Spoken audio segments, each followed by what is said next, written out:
glad we saw those plays that Brock was able to make on Saturday. Just how much does that just fit what you guys see every day when you're out there on the practice field? Oh yeah, I mean, y'all saw it last year, practice every day. Brock's a freak athlete, so it's really nothing new to us. Kind of get used to seeing it at times, and he makes plays like that. You're like, he's the real deal. So, I mean, he deserves everything he's getting. I'm happy he's on our team, so definitely. The speed or the jukes he's making out in the middle of the field it impresses you the most? Both of them really. For him to be that size and play tight end and still be able to move like that, like I said, it's not something that's very common with players at the tight end position. So for him to go there and do that, it's awesome. And then you got down there who's just like an incredible whole watching people. Yeah, I mean they're so different, but so unique in both their ways they play. Both freak athletes, both great people. So. Like I said, I'm super glad we have both of them on our team.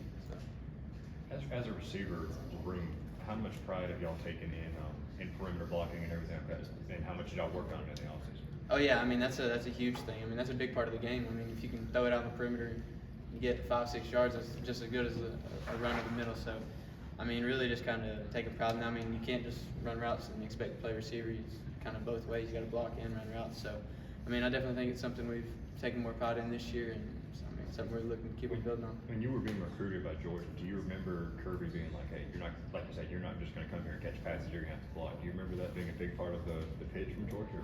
I mean, I wouldn't really say like a big part of the pitch. I mean, obviously, you know you're going to have to do it. You know you're going to have to come in here and play special teams. Like something Coach Smart preaches on all the time. Best players play on special teams too. So, I mean, I wouldn't say really the pitch, but I mean, we kind of expect it. I mean, you have to do that if you're going to play anywhere, not just here. So. Vlad, in your opinion, this offense, how different is it from last year? It looks a lot different, especially when you guys are rolling with all the kind of 53-yard wide stuff going on. Is it as different as it looks right now? I mean, obviously we've had some great success, and I mean, I feel like that's kind of, what we're looking to build on. When things are working, you roll with it. I mean, I think that's what we've done a great job with. Getting to the players on the perimeter, let them do their thing, whether it's receivers, tight ends, running backs. So, I mean, I think we've done a great job kind of dispersing the ball and letting everybody get a little piece of the action.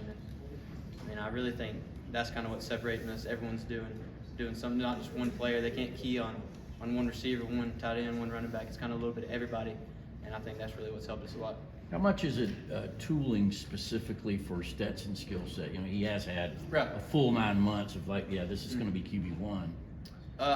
Stetson can make plays through the air or on the ground, so I mean that always helps having a running back. I mean, even when protection breaks down, I'm sure the O-line are happy to have him scrambling around back there too. And, I mean, they've done a great job for the most part too. So, I think his skill set brings something that a lot of offenses don't have. So, it's good having him back there being able to scramble around, and make plays in the air and on his feet. So, when you talk about more guys getting a piece of the action, how does that transpire as far as practice goes? I mean, guys knowing, hey, if I got there, I'm gonna get a chance to perform. How does that help? Oh yeah, I mean, y'all have seen it. We go 4 deep in practice through fall camp, so literally every single player on our team is getting reps every day. So when you do that in practice, and then it kind of transfers over to the game. So, and they've been getting all those reps, and that's kind of what we pride ourselves on. When something good happens and you need to come in, I mean, you're prepared. You've been doing it all camp, all practice. I know Cashio's got a couple of runs, I think Coach Spear got a catch. I mean, when guys like that come in, somebody like yourself who obviously gets a lot of playing time. Shoot, I love seeing those guys get in there. I mean, that fires me up. So, I mean, even talking to them, they were so pumped up to get in there, get their first catch, get a couple of runs.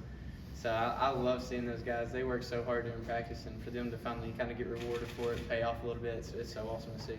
What did you think of how the receivers as a whole played Saturday without AD, and specifically the guys who had to take on bigger roles without him out there? I thought we did some great things. Obviously, there's a lot we can fix on or work on. Left some plays out there, and some balls we probably should have caught.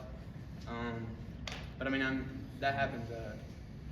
B-Mac says there's not anything that we can't overcome. So, I mean, really just kind of staying level-headed and not letting that stuff get to us. But I mean, overall, I think we played well. Like I said, there's a lot of things we can work on. Left some stuff out there, but I mean, go back to practice, fix it, and make plays this week. So that was Dylan Bell's first career start. What have you seen from him through his freshman year? Oh yeah, I mean, every single day he's getting better and better. I mean, he works harder than anybody. So, and like I said a second ago, we practice 4 deep every day. So even when he was just got here, when he might not have been with the 1s or the 2s, he might have been with 3s or 4s. I mean, he was getting all those valuable reps that kind of transferred over to what he's doing now. So.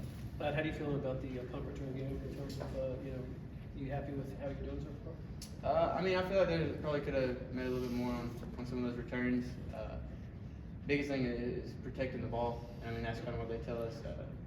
Any tricky situations. I mean, obviously they want you to return and get a big return, but I mean, possession is the main thing. So, I mean, I feel like there's some stuff I can definitely work on, and we can work on as a unit. But I mean, overall, yeah, fix little things, make some more big plays, have some explosives. But Tricky, you mean like when the ball's on the ground like it was when they knocked off the players? oh yeah, I mean that's something I got to do a better job of, kind of clearing everybody out. I got to see it; they can't see it, so I got to communicate to all those guys and tell them to get out of the way.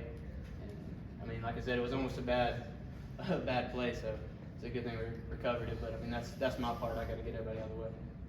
Chris Smith was just out there and he mentioned talking about Kent State. He said, like, this team's no pushover. Yeah. What's y'all's mindset going into this Kent State? I mean, same mindset as every week. I mean, played our standard. We're trying to beat everybody. Kent State's a good team. They're a senior-led team. They have a bunch of grad transfers, a bunch of older guys that have played a lot of football. They played Washington and Oklahoma already, so they played some big games. So, I mean, we know they're going to come in here ready to play. So, I mean, yeah, it's no different than any other week. We're coming with the same mindset, play to our standard, and just do what we got to do. Glad talking about Kent State, Coach Smart talked about their defense being unique. What is it that kind of stands out about how they play defense?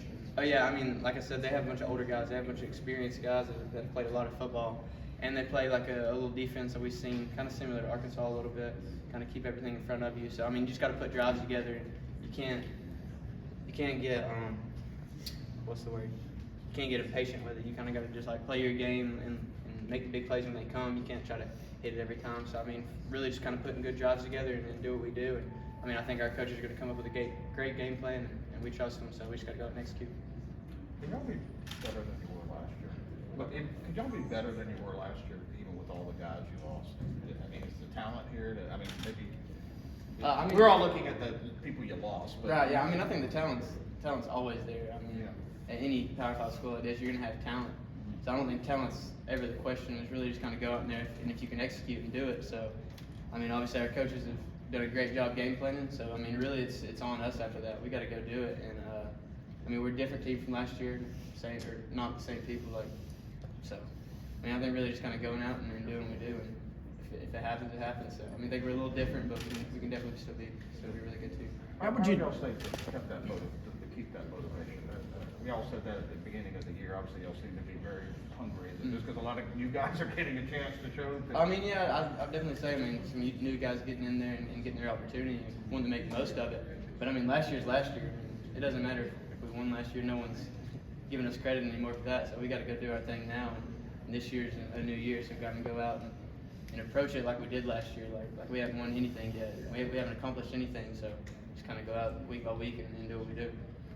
How would you describe working with Coach Monken, like in the lab? He seems like a pretty brilliant guy. Obviously, he's coached a lot of different places. What's that like, going through, seeing the game plan delivered? And that kind of yeah, I mean, Coach Monken's been around for so long, so he's seen some great offenses, been a part of great offenses. So, and we have trust in him. We know he's going to put together a great game plan, along with all our other coaches. So, I feel like we have the best coaching staff in the country, and it's awesome to have because like you can ask so many different guys their viewpoints and be like, hey, what do you see on this? What do you see on this? And they might have something that they could all give you. So I mean, really having just those guys that have been around for so long and can give you so much knowledge, it's really awesome that we have all these coaches on staff that can do that. As a player, when you again talking about Coach Monken, he designing play and explaining, and maybe he play to y'all. You guys sometimes, man, I never would have thought of that, doing it that way. Yeah, I mean, it gets fun sometimes. So I mean, obviously offense is fun. I mean, scoring touchdowns is fun. So anytime we draw up a play like that or a play that we know we're gonna have a chance to hit a big one on, it's obviously cool to see. Kind of like a mad scientist or something. I guess you could say that. So he's. I mean, they're always trying to dial up something good and put us in the best position and chance to win. So it's pretty cool to see. Speaking of dialing things up, it looked like you were looking to throw on that reverse. Like, was that a called reverse pass, and you ended up tucking it and run, or what was that kind of play like? It was a little reverse. I just kind of tucked it and ran. So yeah, saved that. How much does it help for you and other starters to start the game out on special teams, kind of get that first big hit out of the way and kind of warm yourself up for the game? Oh yeah, I mean they kind of set the tone from the beginning. That's what they always tell us guys, like kickoff return, like we're setting it now, setting the staple for how the rest of the game's going to be. So I think it's awesome to kind of get your legs going, get your blood flowing. So kind of get out there on special teams, it definitely does help. Thank you, Led. Sir.